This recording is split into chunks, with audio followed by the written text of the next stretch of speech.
How's it going, everybody, and welcome to this week's episode of The Link, brought to you by expforall.net. I'm Blake, and we've got a shorter update for you guys this week, but despite that, we'll be covering some mobile game news, some news regarding Games Developers Conference 2017, as well as a new Halo game that is well on the way. Hope you guys enjoy it.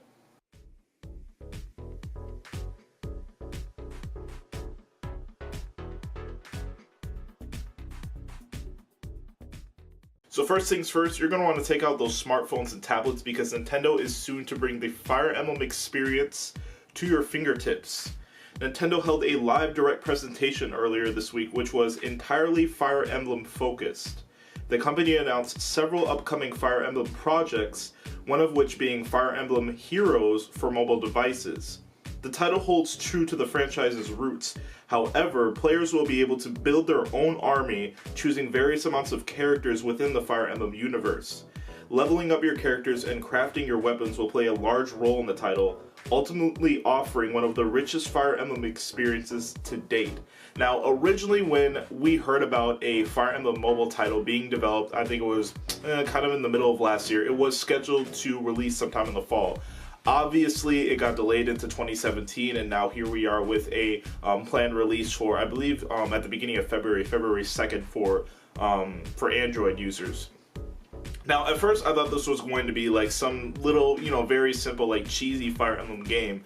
But from the looks of it, from the looks of the footage they've shown us, this is actually looking like a very rich yet unique Fire Emblem experience for mobile users. I mean, it doesn't look skimmed down by any means. It's still the same Fire Emblem gameplay. It's just made a little bit more convenient for mobile users. It's not like we're getting like some sort of mini game like you see most spin-off mobile releases for some franchises do. They'll release like, how Super Mario Run is. It's basically like a small little mini game. In a way, it's not really the full Mario experience, but as far as Fire Emblem is concerned, it seems like we're getting an actual Fire Emblem experience, just, developed for mobile devices, a little bit, just a little bit more simplified, a tad bit more simplified because you're playing on mobile, but regardless, it actually looks really awesome. I love the fact that you could build your own armies, you could take your favorite Fire Emblem characters and kind of put them all into one army, level them up, all that other kind of stuff.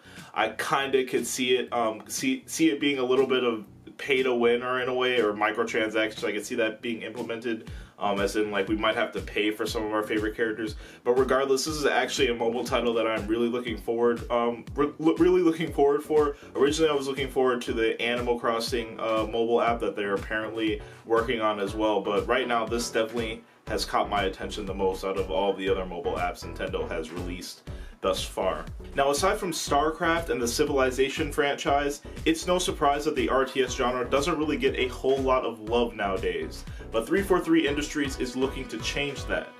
343 Industries officially announced earlier this week that the upcoming sequel to 2007's Halo Wars, Halo Wars 2, has gone gold. The company has been actively working on the project since late 2014, and soon it will be in all of our hands.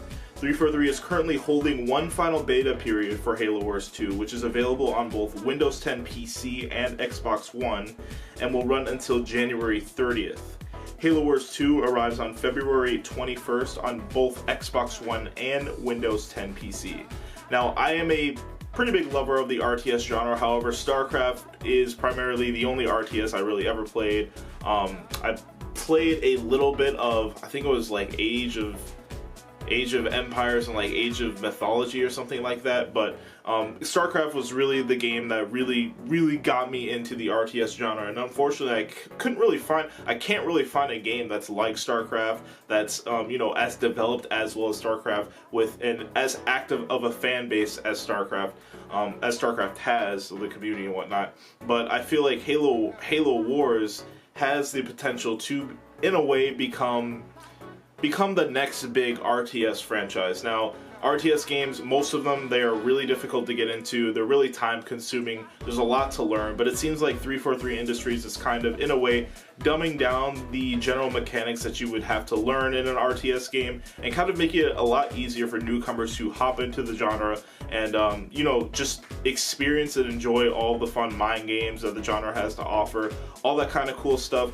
And aside from that, it's Halo. You're learning more Halo lore. There's a full campaign included in this game, so it's gonna be really awesome for Halo fans. It's not an FPS game. It might not be right up your alley, but it's definitely something worth checking out if you are a big Halo fan. So if you're planning on attending this year's Game Developers Conference this February, you'll probably be happy to know that you'll be able to get some Switch action in at the expo.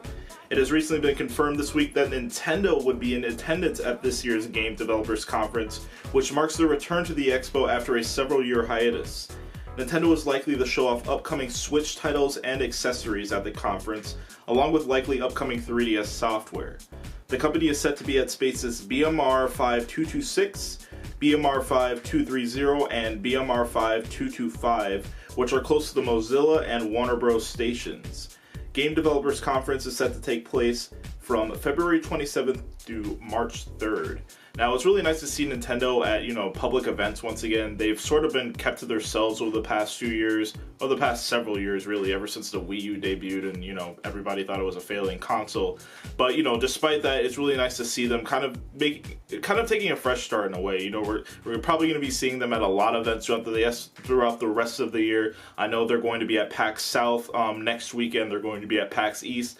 All pretty much to showcase the Switch, which is really good. They definitely need as much marketing and as much advertisement exposure as possible. They're really taking the right route with this console this time around. So I'm really happy to see them at, industry events once again. So if you're at any of these events, you want to get your hands on the Switch, you'll definitely be able to do so.